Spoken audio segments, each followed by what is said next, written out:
is getting a burn permit. And you got to have the section, township, and range to call in. You got to know where the property is, what the habitat type is, and what your overall objectives are. Today we're going to be burning under longleaf pines, attempting to do some hardwood control. That's why we're burning in July versus February or late January. We need it hot. First thing you gotta do is eat a hot dog. Well, of course, we have to fuel up before we go burn.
That tire, you want to show, do Firestone. Make sure the Firestone shows up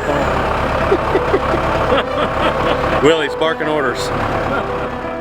Here's a draft picture, just a sketch of what we're going to be doing. Like I was saying, we're going to go down here and light a backing fire off this eastern side of the plot that we're burning.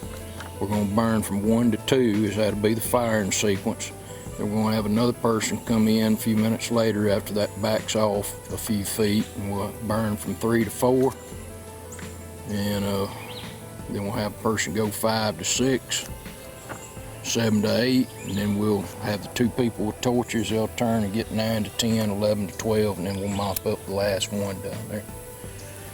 I hope you're paying attention to all this, because you've been burning with me for about 10 years and we've never had a qualified burn plan. So don't do as I do, do as I say. So this is good.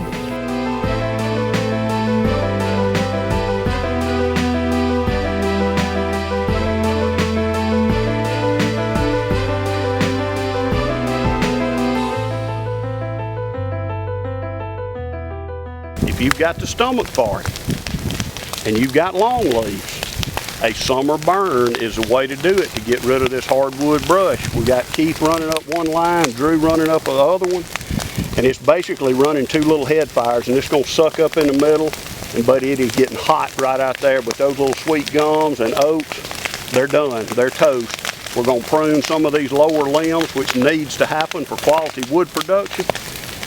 We're going to have some fine wildlife food in here next year. This is perfect.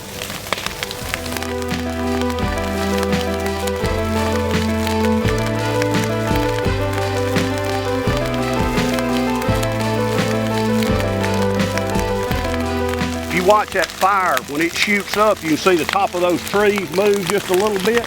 But with us running those strips, the heat doesn't stay on it for a long period of time. You can see right up in the top, that's a new growth. We call it candling.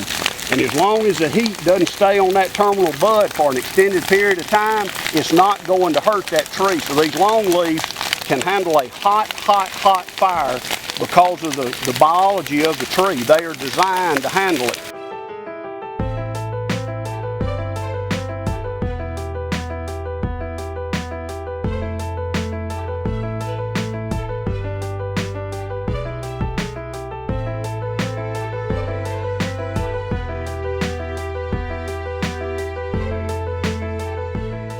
Back when I first started burning 20 years ago, if you kept the fire on your property, it was a successful burn.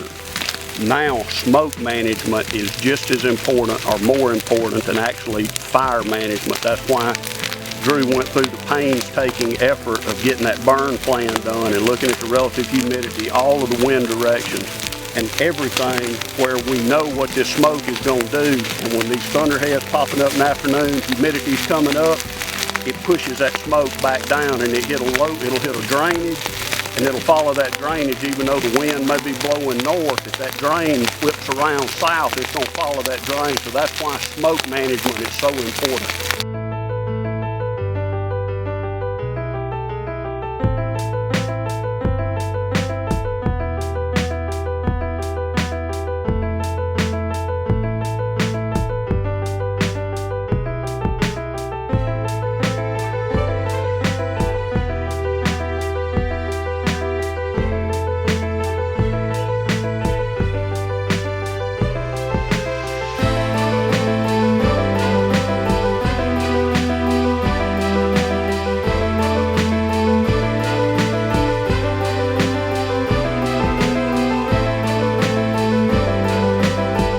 Take your pocket knife, go down that edge. You see how that's not green. That is dead.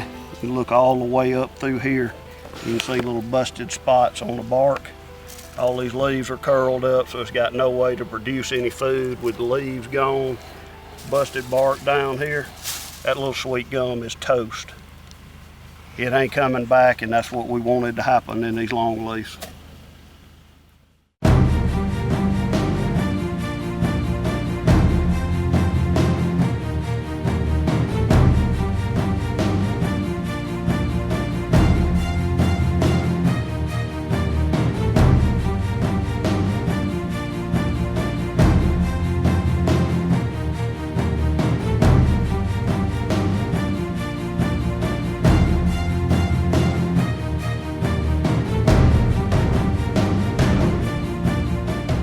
Nothing better than putting up a shooting house on the 22nd of July. I will tell you. Except on the 24th of July. No, it's the 25th of July. It is the 25th. Heat stroke. This is going to be an awesome place for Chuck and his dad. What, has it been 30, this will be the 39th year you've hunted this field, I believe, Chuck? As long as I can con him into coming. As Casey said, you need to get him up in there with you. He's getting up in here today as hot as it is. We'll be lucky to get him down here in January. Nah, he's just down there barking orders. Okay. Well, somebody's got to supervise. You know, one thing about these redneck blinds is not only do you get a good blind that's got plenty of room, because y'all know from watching the show for years that we don't come down here unless we've got 2 or 3 people. So we've got plenty of room for me, Casey, Daddy, the dogs, guns, bows, but we've got these window covers that come with it. We can either black out or look through camo. We got a bow hanger that we installed right there. Got a hanger in the back for a GoPro where Casey can film this way. Incredible chairs. These chairs are comfortable. They've about done everything for you but shoot something out of it. One good thing about where we put this stand and the features where you can shoot all the way around, we got about a 6-acre clear cut right here behind us that we planted in longleaves last year. For the next 10 years, we can keep that burnt. We'll probably kill as many deer back there as we will in the field.